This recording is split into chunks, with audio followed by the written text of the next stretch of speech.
Hola,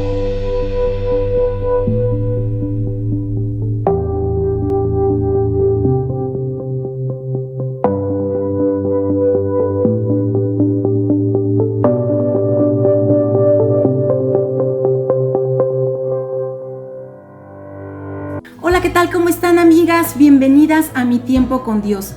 Me siento muy contenta de estar nuevamente con ustedes y el día de hoy estoy muy feliz porque ya llevamos 3 días leyendo Primera de Samuel juntas.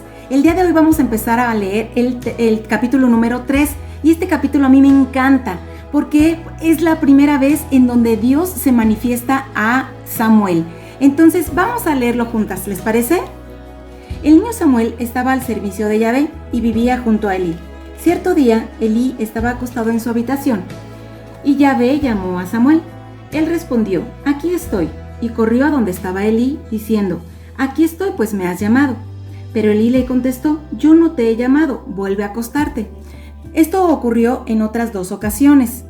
Cuando llegó la tercera vez que Samuel llegó a Elí diciéndole que lo había llamado, Elí comprendió que quien llamaba a Samuel era Dios. Entonces le dijo: «La próxima vez que te vuelva a llamar, dile: aquí estoy, Dios, habla, que tu siervo escucha». Entonces Samuel contestó así: «Ya, Dios llamó como las otras veces: Samuel, Samuel». Este respondió: «Habla, Yahvé, que tu siervo escucha». Y Dios dijo a Samuel: «Voy a cumplir contra Elí todo cuanto he dicho contra su familia. Tú le anunciarás que yo condeno a su familia por siempre, porque sabía que sus hijos ofendían a Dios y no los había corregido». Samuel no se atrevía a contarle lo que lo que había presenciado, pero Elí lo llamó a la mañana siguiente y le preguntó que qué era lo que Dios le había dicho. Entonces, pues Samuel no tuvo más que contarle toda la verdad y no ocultarle nada.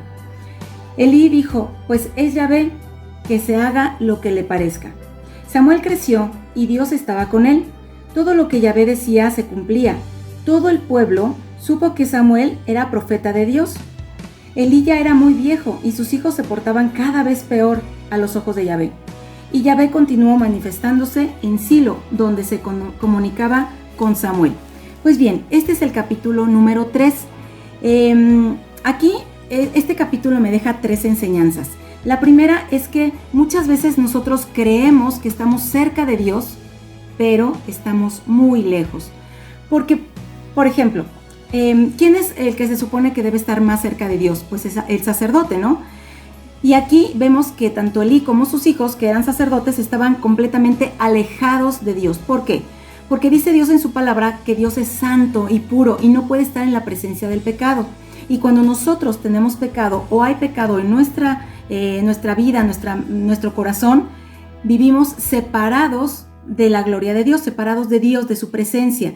Entonces, ellos vivían en pecado, vivían constantemente en pecado. Y como dice aquí, cada vez se portaban peor. Entonces, por supuesto que no podían estar en la presencia de Dios por ese mismo pecado. Ahora, ¿cómo podemos darnos cuenta de que Elí en realidad estaba pues alejado de Dios, de su presencia? ¿Ustedes se acuerdan cuando Ana cuando subió al templo y se puso a orar, que Elí la vio y confundió, pensó que estaba ebria? Bueno, imagínate, Elí no tiene esa presencia con Dios porque no entendió la angustia que tenía Ana y que eso era una oración. Elí pensó que estaba ebria, entonces no tenía esa sensibilidad. ¿Y eso es por qué? Porque él no estaba completamente dedicado a las almas que venían a Dios. Él no estaba dedicado a ayudar y apoyar. Él simplemente pues cumplía los rituales que la ley le exigía, ¿no? Entonces, vemos que cuando nosotros, ahora ya regresando a nosotros, cuando nosotros estamos en pecado, también estamos separados de la presencia de Dios. Les repito, Dios no puede estar con una persona que esté en pecado, ¿ok? Entonces, por eso Dios nos pide que nos arrepintamos, que dejemos el pecado atrás y que volteemos a Dios y que nos arrepintamos de ese pecado y que vayamos por el camino de Dios. Entonces esto me lleva al segundo punto, a la segunda reflexión, que es: Dios siempre cumple lo que promete. ¿Por qué? Mira, aquí en este versículo habla de que Dios hizo una promesa, que fue una condenación. A veces hay una promesa positiva, pero a veces que las promesas son negativas. Ahora, yo estoy segura que si Elí y sus hijos se hubieran arrepentido de su forma de proceder y de su pecado, de la forma en la que ellos estaban ofendiendo a Dios, Dios los hubiera perdonado, porque esa es una de las promesas que Dios pone en su palabra. Si tú te arrepientes de tu pecado, Dios te perdona. Dice que Dios es fiel y justo para perdonar tus pecados. Entonces, pero el arrepentimiento es algo, no es así como que decir, ay, sí me arrepiento y ya y después lo vuelvo a hacer como si nada. El arrepentimiento es un cambio de dirección. Vamos a pensar que yo estoy aquí en este camino de pecado, donde hay ira, donde hay amargura, donde hay resentimiento o a lo mejor soberbia, situaciones que pueden existir en nuestra vida, ¿no? Entonces, si yo estoy constantemente teniendo este tipo de conductas, de forma de ser pecaminosa, pues Dios no puede estar en la presencia mía, o más bien yo no puedo estar en su presencia. Entonces, ¿qué pasa? Lo que hay que hacer cuando hay un arrepentimiento genuino, cuando de verdad me arrepiento, yo cambio de dirección, cambio de camino, es un cambio de vida y dejando todo aquello que es pecado y no volviéndolo a cometer. Bueno, también te puedo decir que cuando ya estés en este camino que te dirige a Dios, puede ser que de repente vuelvas otra vez a tener ira o a gritar, o etcétera. Pero cuando hay un arrepentimiento, ¿sabes? Te duele en el corazón haber hecho lo que tú ya habías prometido que no ibas a hacer. Y entonces te arrepientes, lo confiesas a Dios directamente y Él te perdona y vuelves otra vez a empezar, pero vas por el camino que te lleva hacia Dios. Entonces, eso es lo que te pide Dios que hagas. Pero si regresamos a las Escrituras, si regresamos a lo que Dios hizo con Elí y con sus hijos, Él dio una condenación no porque fuera malo, sino porque ellos estaban viviendo las consecuencias de su pecado. Todos tenemos consecuencias de nuestro pecado. Entonces, si tenemos hay personas que tienen, que siempre les va mal y que emprenden un negocio y les va mal, sus hijos caen en la droga o son alcohólicos, tienen un divorcio, bueno, toda su vida está como con cosas negativas. Habría que preguntarse el por qué. Quizás ellos no están caminando en la presencia de Dios.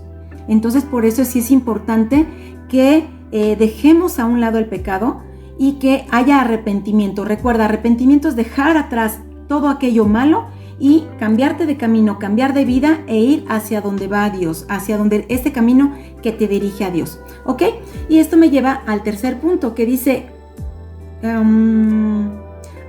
cuando buscamos a Dios, cuando buscamos hacer la voluntad de Dios, Dios siempre estará contigo. Si nosotros hacemos la voluntad de Dios, Dios va a estar con nosotros. Fíjate lo que dice en el versículo 19. Samuel creció y Dios estaba con él, y todo lo que Dios decía se cumplía. Además, el pueblo reconocía que Samuel era profeta de Dios, porque Dios se comunicaba por medio de él.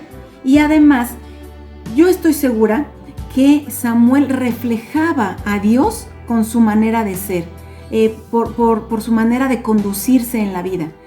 No es que fuera una persona de golpe de pecho o que no rompiera ni un vaso, ¿no? No, es que simplemente él, por su manera de conducirse en la vida, reflejaba a Dios en su vida. Entonces, cuando nosotros nos arrepentimos de nuestro pecado y caminamos en la presencia de Dios, dice la palabra que somos santos. Ahora, no te imagines que los santos son los que están allá en un nicho en la iglesia.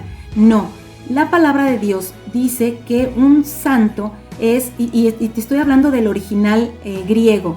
Esta palabra en el original, que viene del griego, significa apartado de y apartado para. ¿Qué quiere decir esto? Que Dios te toma y te aparta del mundo con toda su pecaminosidad, con toda su maldad y todo lo que representa al mundo, te aparta para el servicio de Dios. Pero yo no te quiero decir que sea para que seas una religiosa o una persona consagrada 100% a la obra de Dios. Digo, también puede haber, ¿no? Puede existir. Pero si tu vocación no es esa, tú en tu vida diaria puedes reflejar a Dios con tus actos, con tu forma de ser. Entonces, Dios te dice que santo quiere decir apartado del mundo para el servicio a Dios. Tú puedes ser, por ejemplo, no sé, una doctora, puedes ser una maestra, puedes ser incluso, no sé, ama de casa y estar apartada del mundo, o sea, de todo lo malo, de toda la pecaminosidad, para el servicio a Dios. Y de esa forma, servir a Dios y estar en su presencia. Recuerda que cuando hay pecado, cuando hay un pecado persistente, cuando persistimos en el mismo pecado, hay muchas personas que dicen, pues yo soy así, y así nací, y así me voy a morir, así que pues casi aguántate, ¿no? Eso es estar en el pecado. Pero si tú ya vienes caminando por el camino del bien que te dirige a Dios y de repente caes nuevamente en el pecado, porque ninguno de nosotros somos perfectos, el único que no cometió pecado fue Dios. Entonces, si de repente vuelves a caer en el pecado y en ese momento te levantas, pides perdón a Dios, te arrepientes y vuelves otra vez a caminar por el bien, eso es lo que Dios quiere, eso es lo que pide de ti. Bueno, y como conclusión, para cerrar, les quiero decir, no seamos como el sacerdote Elí. El sacerdote Elí vivía una religión, no seamos religiosas. Él simplemente se basaba en cumplir los ritos y las costumbres de aquel entonces, de su religión, pero su corazón no estaba con Dios, su corazón no estaba en él y él no reflejaba a Dios como Samuel.